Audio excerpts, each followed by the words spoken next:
Hello, hello! My name is Kallista, and welcome back to Life is Strange True Colors. In the last episode, we managed to track down Ethan. Alex saved him, and unfortunately, things went terribly, terribly awry. The explosion that Gabe said they had cancelled went ahead for whatever reason. Rocks started coming down the mountain. Gabe was thrown off, and Ryan made the very difficult decision to cut the rope. It was either one death or two, and I can't begrudge Ryan for, his quick thinking. It hurts. It hurts. Obviously, Alex is going to be devastated that her brother is dead, but I can't exactly say that Ryan did the wrong thing. He ensured that one of the siblings lived. Now, I am very excited to see where this goes. Let's jump straight into chapter 2.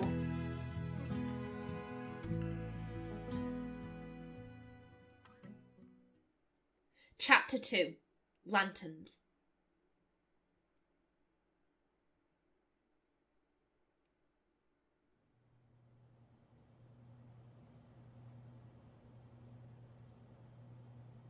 I'm not big on speeches. I've always believed that the role of the bartender is to shut up and listen. And by that measure, Gabe was the worst bartender I've ever known.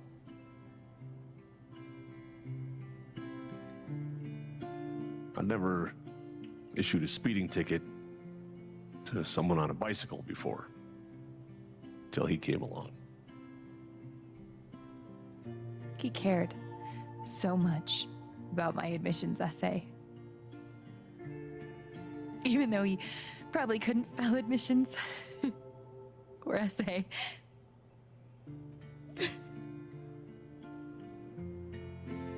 He booked my band to play the lantern. All the way from Seattle to pretty much right where I'm standing. I can recall 14 specific instances where Gabe said something that made me laugh.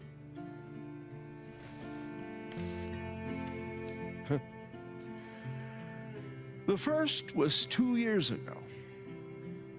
So, long story short, instead of a ticket, I ended up buying him a beer. Gabe stood like 3 feet away, grinning like a doofus at us. I'm sure there were more people, but I only remember him. And then he said, I know! That's why the K is silent.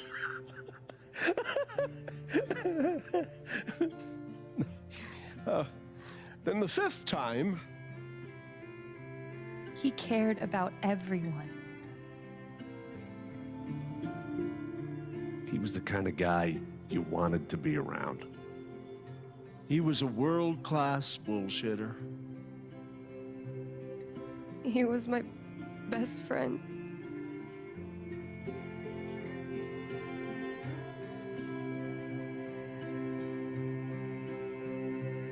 All I want to say about Gabe is he came into this bar as a stranger, but he left it as family.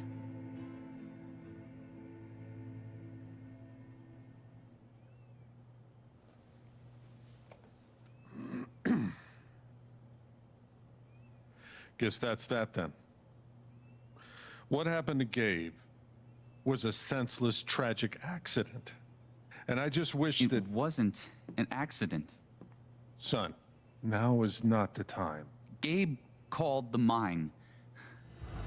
I gave him my sat phone to be sure he could get through. They fucked up. And now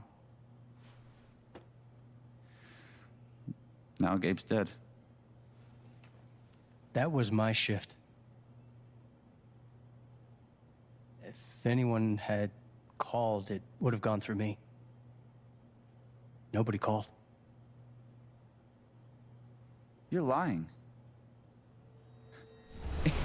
In front of Gabe's own fucking sister. Alex heard the whole thing. Oh. Oh, okay. Okay, so we're having a memorial. That's lovely. I'm so glad this isn't on a timer.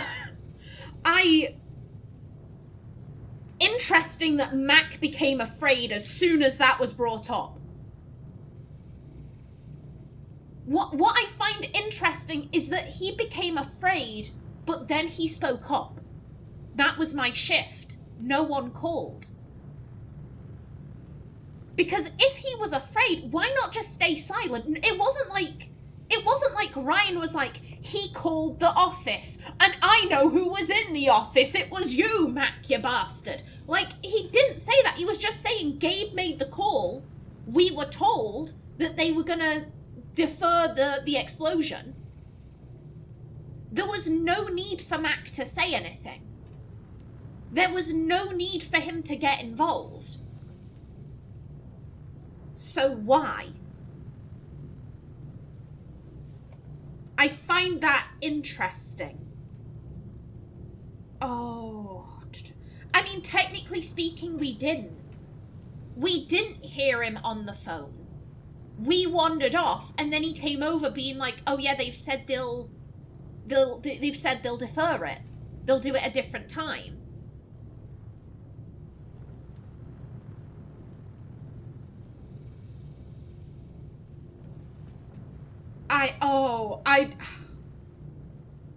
I was saying before that I think Alex is honest. Therefore, this one, she technically didn't hear Gabe speaking to anyone on the phone. However, to be blunt, this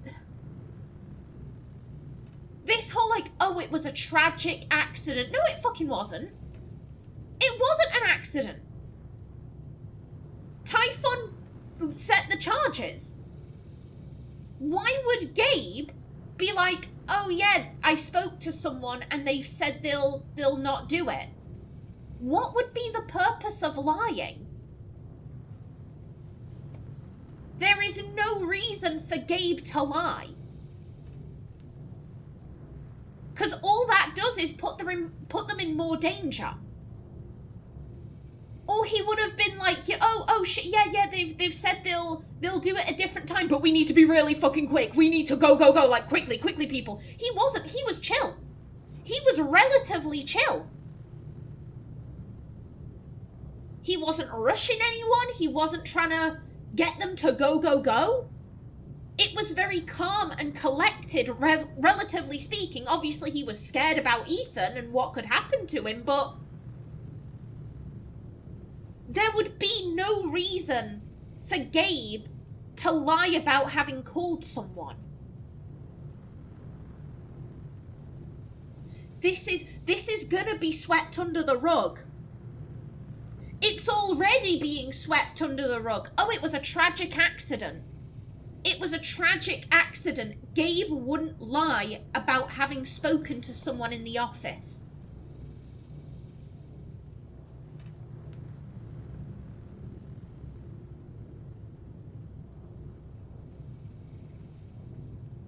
This is like the Mac situation from the first episode where I thought Alex would want to defend her brother. Mac was saying like, oh yeah, he punched me. Gabe doesn't deserve to have people going like, oh, we thought he was this nice young man, and there he was beating up Mac. Gabe deserves better. Gabe deserves better than to have this swept under the rug. I don't feel good about lying. I want to play Alex as honest. But I don't think she'd be happy about Gabe's death being labelled a tragic accident. It wasn't. It wasn't. Something has happened here. He's right. I was there when Gabe made the call. I'd like to hear what you have to say about that, Mac. I'm not saying anything. Just, I didn't get a call. Draw your own conclusions. All right, folks. This is an ongoing investigation. How and about that- we review the sequence of events, hmm? Well, son. When I saw you at the record store, you seemed pretty eager to find Gabe. Remember why? Another fight with Riley, maybe? No, I don't have to take this. Just saying. Pretty wild that you come stumbling out of Gabe's apartment with your face all fucked up. Ryan. And just a couple hours later, you just so happened to miss the call that would have saved his life. Look, I told you there was no call to miss. Okay, maybe the call got dropped. Or shit, I mean, it's not like Gabe was Mr. Reliable all the time. Watch your mouth, Mac. Ryan, that's enough. Now, I'm just as eager as you to understand all this, son, but there was a time... Bullshit, Dad. This little weasel's calling Gabe a liar at his own fucking wake. No, I am just telling you. Mac, I swear, if you say there was no call one more fucking time... Stop it! Stop it now! This is not the time or place. We're all here for Gabe. Okay, Ryan? Sure, I'm sorry. It's not... I'm just...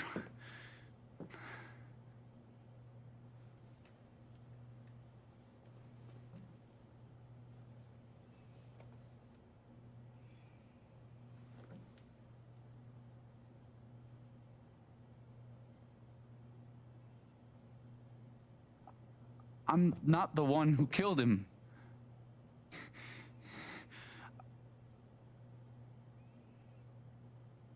Aren't you, though?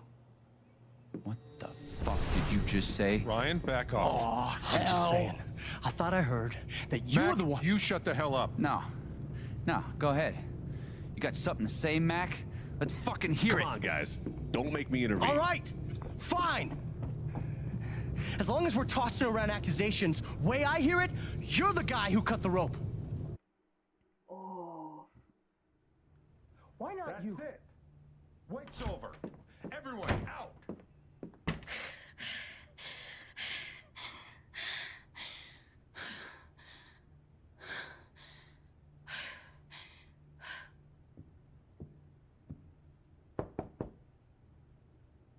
Alex?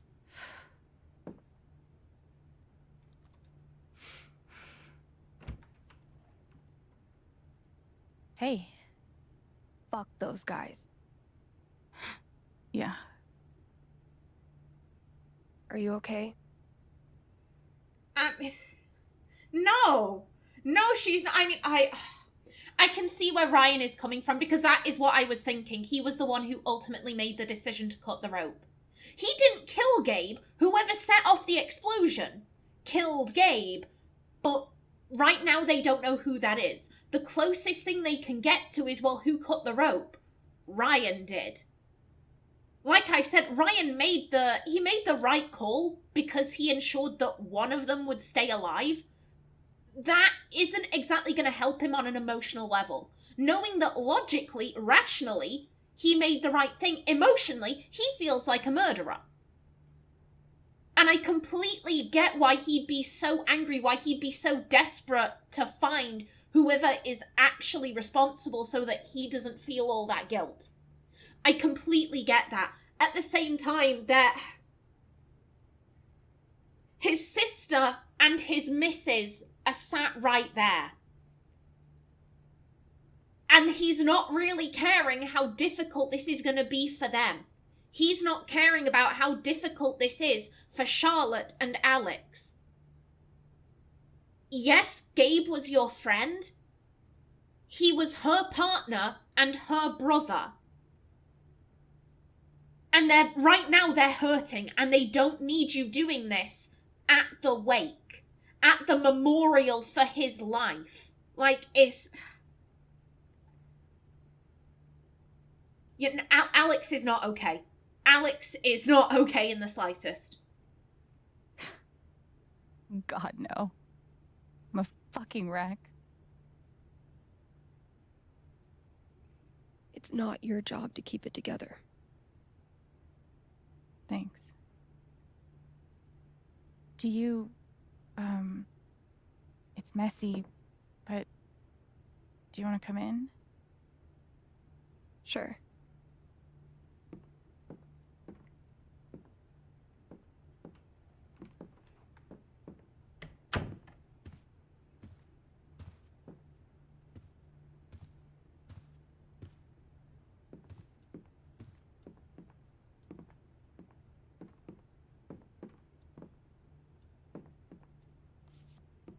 You play guitar? Oh, yeah, it was... Oh, it was a gift. The last thing that Gabe ever gave her. Sort of. It was a gift. From Gabe. Cool.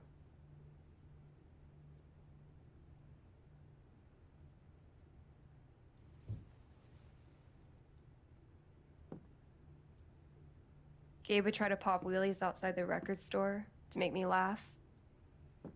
Never worked.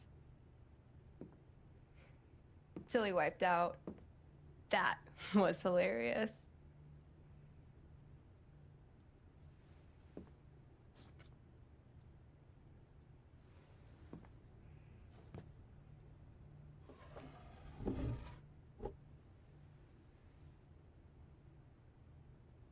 Gabe really wanted to do the LARP for Ethan.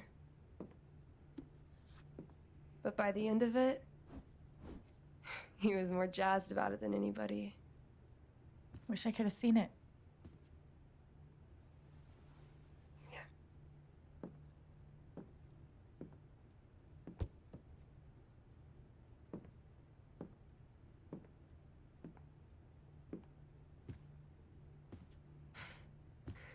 We took this a year ago.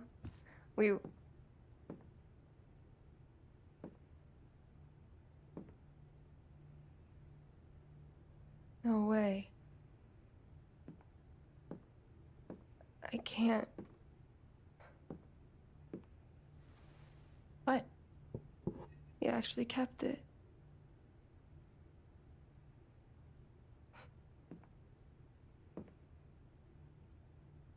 What a dick.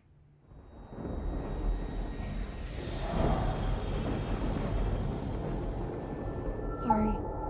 I just need a minute. Yeah, no problem.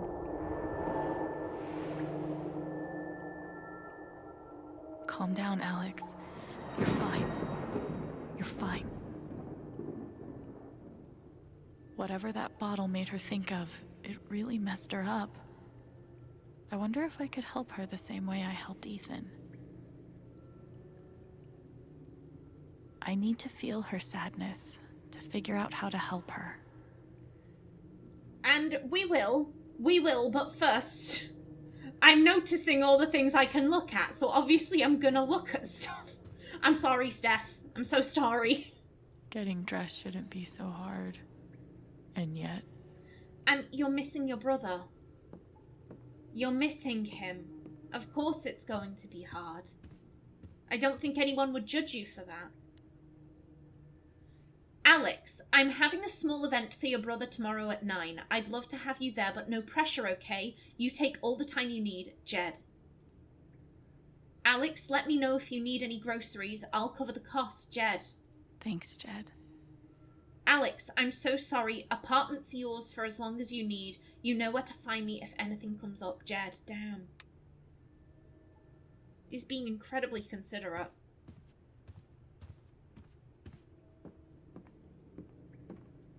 Oh, the bike. I hope he enjoyed it while he had it. Love that Gabe was going to be part of a LARP. Would have been fun to see. God, I wonder how Ethan's doing. I wonder how Ethan is doing, because, like, he probably feels responsible too, if only I hadn't gone up to the mines on the day they were having a controlled explosion. Because we can't even say that Ethan didn't know. There were signs all over town. Hey, Shoo. Thanks for sticking around.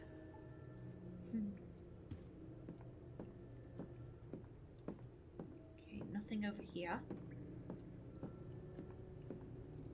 Feels like a million years since that day with Gabe. Hasn't even been a week. Tragedy will do that to you, though. I wonder how she's really holding up. I mean, she's lost her lover. Her son probably feels like he's responsible. He's gonna need therapy. One of the happiest memories I have. Thanks, Gabe. God, I'd like for Alex to become friendly with Charlotte. I'd like to check in on her because they both loved Gabe. They both loved him so much. Same. Yeah. Okay, oh, hello. Excuse me. Living off these is not great, but it's better than leaving the apartment. Oh, grief is... Everyone always says, like, oh, grief lessens with time. It doesn't. It doesn't at all. You just kind of learn to live with it. Foosball champion? Why would that make her so sad? I'm not entirely sure. Let me just... Yeah, we're gonna have new messages on here. Gabe was the most caring person I've ever met. He never stopped looking for ways to make life better, whether that meant coming to Haven to find his dad. Oh, shit! Okay. I wondered why he came to Haven, but I was just kind of assuming, like, oh, maybe he heard about this, quiet little mountain town, and, he figured that that'd be nice. Like, okay. So his dad was here at some point. Gabe was the most wait, let's not go from the beginning. He never stopped looking for ways to make life better, whether that meant coming to Haven to find his dad or fighting to get a grill all the way up the stairs to his rooftop. And he was always willing to help anyone else who wanted to improve their lives. He probably put even more hours into my college interview than I did. He was the kind of person you meet once in a lifetime. Goodbye, Gabe. I'll miss you forever. Her grandmother. Lovely message, dear. Sam, I'm here if you want to talk. Josh, same here. These two are commenting because she's recently single. I know your game, Sam and Josh. I know your game. Jed, we're having a send-off for Gabe Chen at the Lantern on Wednesday at 9 a.m. All are welcome. Danger, cougar in the area. Wow. That's such a funny picture. Jed, bring something that reminds you of him. Jason, I'll bring some food for everyone too. Jed, thanks, Jason. Yeah, the Silver Dragon will be operating on irregular hours for the next few weeks. Check the website for more details. Sorry for any inconvenience. Riley, let me know if I can do anything for you. Jed, hang in there, you're not alone. Jesse, I can open the shop for you if you need whatever I can do. I want to make sure that Charlotte's okay. Well, she's not going to be okay. She's not going to be okay, but still. Gunnison County Sheriff. The Gunnison County Sheriff's Department is working hard to serve and protect the citizens of Haven Springs. If you have any questions, concerns, or would like to report a crime or vandalism, you can contact us over the phone, through our website, or by speaking with a deputy. Mark, when will the hiking trails be open again? Gunnison County Sheriff, unfortunately the trails we've closed are still part of an active investigation. We'll get them open again as soon as we can. David, can't...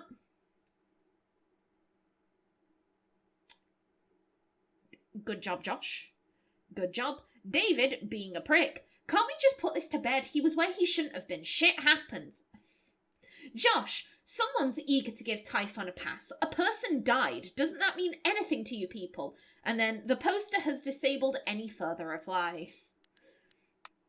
Sunny, anyone here got a good handyman? We can't seem to get any hot water to the upstairs shower. Jed, I'll offer to lend you Ryan, but it might be a while before he's feeling up to it. Sunny, yeah, I get it. Thanks anyway, Jed. Then Nate, I used to be a handyman back in Philly. I can take a look at it free of charge if you want. And then Sunny, lifesaver. Eleanor, in all the darkness that surrounds the death of a loved one, I think it's important to remember the good times. So I want to share one of my favorite memories of Gabe Chen. I just sold him a bouquet, and he admitted that he'd put his foot in his mouth again, and his girlfriend... Oh, excuse me. That he'd put his foot in his mouth again with his girlfriend and needed to make it up to her. I sent him on his way with some lovely tulips, but 15 minutes later, there he was again. I asked Charlotte if I could have her tulips in exchange for these tulips, so now I'm back. Riley, what a guy, practically kept us in business. Charlotte, I think I actually remember this. Jason, guy sure could light up a room. Jed, no kidding.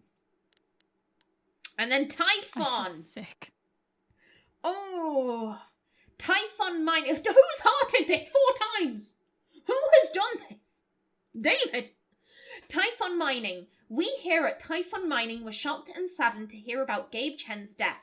Such loss of life is always tragic and affects many in our community. We would like to take this time to assure the community that Typhon remains committed, as always, to following the strictest safety practices in the industry. Your community is our community, and we will cooperate with any and all law enforcement investigations until this matter can be properly laid to rest. The poster has disabled replies. I wonder why. Again, Gabe had no reason to lie. Gabe had no reason to lie about having talked to someone and ensured that the blast wasn't going ahead. Lying about it would actively screw him over. So if Gabe said, oh, I talked to someone, I think Alex would believe it. Alex would believe it. And saying, oh, well, not quite, I didn't actually hear him on the phone, that makes Gabe look like a liar, and 2, it's just, they can claim, oh yeah, we never got the call. We never got the call, whether that's Mac or Typhon. If there was someone there who overheard it, then that means it's not going to be so easy for them to sweep it under the rug. I don't think that Alex liked lying about it, but again, why would Gabe lie? Why would Gabe lie? Gabe isn't here to protect his reputation. We need to do that. And we are not going to have people thinking that he was a liar. Hell the fuck no. Oh, okay. Fair few messages.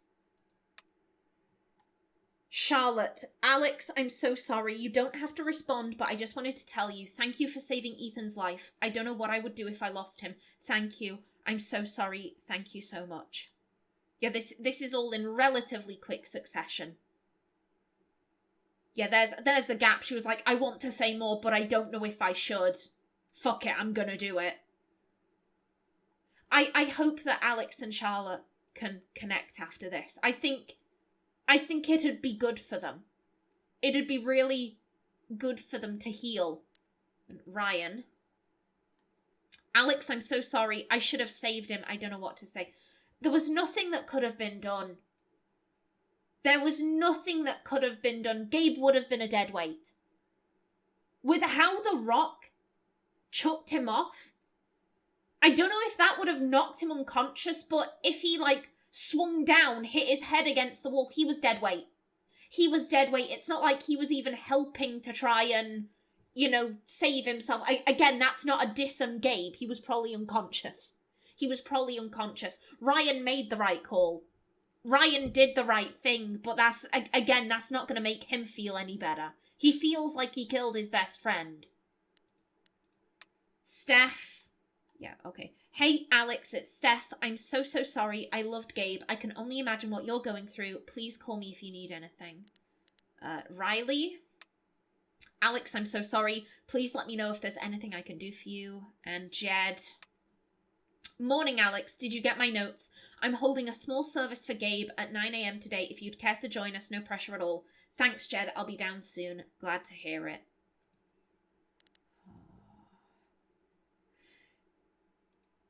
Yeah, I read this one. Ethan, fear. It's so easy for your brain to turn on you. The same part of you that tells stories and makes art and gives the world order and beauty and meaning is the part where nightmares grow. And sometimes those nightmares leak out, seep into the world around you. I can still see Ethan collapsing in on himself at the edge of the ravine, so scared that he couldn't move, couldn't breathe. I reached out because I had to reach out. I submitted to his fear because I couldn't think of any other way forward. And it worked. We made it back. And I collapsed on the hard, solid ground, and I kept thinking, this is who you can be if you want to be. Someone who helps people, someone who understands. For a few seconds, everything was so clear. But then the ground wasn't solid anymore, and Gabe was gone. What good am I to anyone if I couldn't stop that? You can't stop an explosion. You can't stop a physical mountain coming down. None of it will save me. Ninth Warden wouldn't be afraid. I thought I could hunt the monster. Thought I could hunt it. Thought I could be brave. Nothing can save you. There's nothing to save. Oof. Let me... okay. Okay, I was told you can click on these for more information. Thank you. Gabe cracked chapter 1. He'd been in town for a week and all his free time went into finding Dad. It was useless, of course. Dad had disappeared from here years ago. Moved on to some new town, some new job. Gabe called county clerk, followed up on a rumour, and for just a second it must have seemed like he'd finally cracked the case. Our records do show that a Mr. John Chen was briefly a resident of Haven Springs, Colorado. But then, there goes my timer. It's such a shitty feeling, realising that you've exhausted all your options, that there's no more gas in the tank. At first, all you can do is lose your shit, try to put your foot through the wall, scream at the stars and hope to cause an avalanche. But eventually, when you're all out of anger, you've got to look at yourself in the mirror and ask yourself who you'll be after all of this. And Gabe didn't have an answer. Not yet. Okay. Mac Riley letter. I could do without Mac's furious insecurities banging around in my skull, to be honest. It's such an urgent feeling. A rope around his neck, pulling him forward, compelling him, urging him to find something other than himself to direct his fury towards. Every morning, this guy wakes up with the sinking, inarguable certainty that today will be the day Riley comes to her senses, realizes how much better and smarter she is than him, and cuts the cord. So it's almost a relief when he finds some external target to project his self-hatred onto. Riley's goofy bartender buddy, the one who's helping her follow her dreams of leaving Haven Springs behind. He tells himself a story, turns Gabe into the villain, and for at least as long as it takes to blow up in his face, he can distract himself from feeling worthless. I wish I didn't relate so fucking hard. The business card. You know how you can sometimes feel like you're two people at once? I think Pike feels that way. A lot, maybe. He's Jason and he's Pike. He's a doofus hanging out at the bar until last call, and he's the responsible public servant who volunteers to drive people home when they've had a few too many. He's just some guy, and nobody with subscriptions to too many streaming services and one of those meal-in-a-box clubs, and he's a cop with a gun and a badge and all the power that comes with those things. Sometime, like, say in the middle of a blizzard, when the new Typhon geologist gets plastered and calls the number on your business card, begging for a ride back to her apartment. Maybe he wishes he could pick a lane. Stay home, have a drink in front of Jeopardy, yell the answers at the TV. But the urge to do good, to do his part for the community he loves, it'll always drag him out into the snow. I don't think I ever felt that way about a place. Interesting. So that's what he was scared of. It does seem like purple is fear. I was told that this was nervousness, but it doesn't say, unless I'm missing something real obvious, I can't see, like, you know, this is nervousness anywhere. I get this one, I'm like, why were you so afraid in that moment? Still, the desire to pick a lane, I mean, if that's what Alex says it was, I will believe her. I have no reason to think she would lie in her own kind of personal diary. But still. Jed, helmet. So much happening at once. A fear that blacks out the edges of your vision. Turns off parts of your brain so that all you know is the pounding of your own pulse in your ears and the gut-deep drive to claw your way out. As soon as Jed saw daylight, that fear urged him forward, wanted him to run from home and leave the mine behind. He resisted it, clamped his jaw closed until his teeth ached and turned to pull the others out. Fuck, I don't think I've ever been that brave. And the phone. Sometimes you can just feel the gravity of what someone is about to tell you before they say a word. It's in the way they breathe, the empty space they use to choose their words. You start to feel afraid because you know that whatever they're about to say, it's going to change everything, and the moment lasts 1,000,000 years. And then your wife says, "I'm pregnant, Jed." And maybe at first those words are like something in a different language, a tone poem without any concrete significance. Maybe it takes a minute for you to remember that pregnant means, for you to remember what pregnant means, and a minute longer to realise how it applies to Anne, how it applies to you, and then maybe your first ridiculous thought, even before "I'm going to be a dad" or "we're so much older than I thought we'd be," is "we should call him Ryan. I had an uncle named Ryan. It's a good name." And then maybe you cry because everything is so big and the whole shape of the world has changed. Okay. Now then, I am out of time for this episode. In the next one, can we help Steph with her sadness? Find out then. So please remember to like if you enjoyed, leave a comment below, and if you wanted to subscribe, it would be very much appreciated. I've been Kallista. Thanks for watching and see you in the next episode.